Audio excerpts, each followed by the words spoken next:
অস্থায়ীভাবে বাংলাদেশিদের উপর ওমরা, ব্যবসা, ভ্রমণ ও পারিবারিক ভিসা নিষেধাজ্ঞা দিয়েছে সৌদি আরব। বাংলাদেশ সহ এই তালিকায় আরও 13টি দেশ রয়েছে, অর্থাৎ সব মিলিয়ে 14টি দেশের মানুষের উপর অস্থায়ী ভিসা নিষেধাজ্ঞা দিয়েছে সৌদি।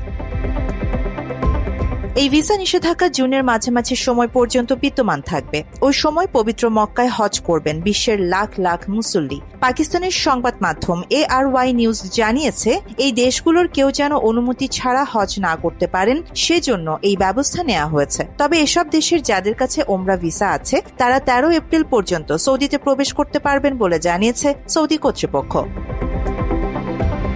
তারা জানিয়েছে, অনেকে এর আগে ওমরা ও ভ্রমণ ভিসা নিয়ে সৌদিতে এসে বেশি সময় থেকেছেন এবং অনুমতি ছাড়া হজ করার চেষ্টা করেছেন, যেটির কারণে অতিরিক্ত গরমের মধ্যে হজের ধারণ ক্ষমতার চেয়ে বেশি মানুষ হয়ে গিয়েছিল। 2024 সালের হজে অতিরিক্ত গরমে 1200 মানুষের মৃত্যু হয়। অনুমতি না থাকায় শীতাতপ নিয়ন্ত্রিত তাঁবুতে প্রবেশ করতে না পারায় পানি শূন্য হয়ে তাদের মৃত্যু হয়। মাত্র 30% টাকায় জমির মালিক হয়ে নতুন বাংলাদেশের গড়ে তোলার স্বপ্ন দেখা বাংলা বসতি।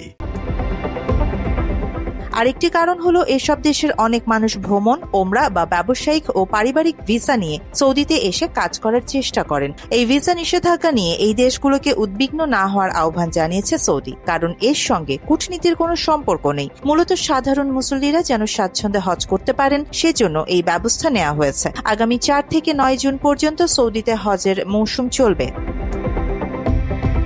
বাংলাদেশ, ভারত, পাকিস্তান, মিশর, Indonesia, Iraq, Nigeria, Jordan, Algeria, Sudan, Ethiopia, Tunisia, Yemen এবং মরক্কোর উপর এই ভিসা নিষেধাজ্ঞা আরোপ করা হয়।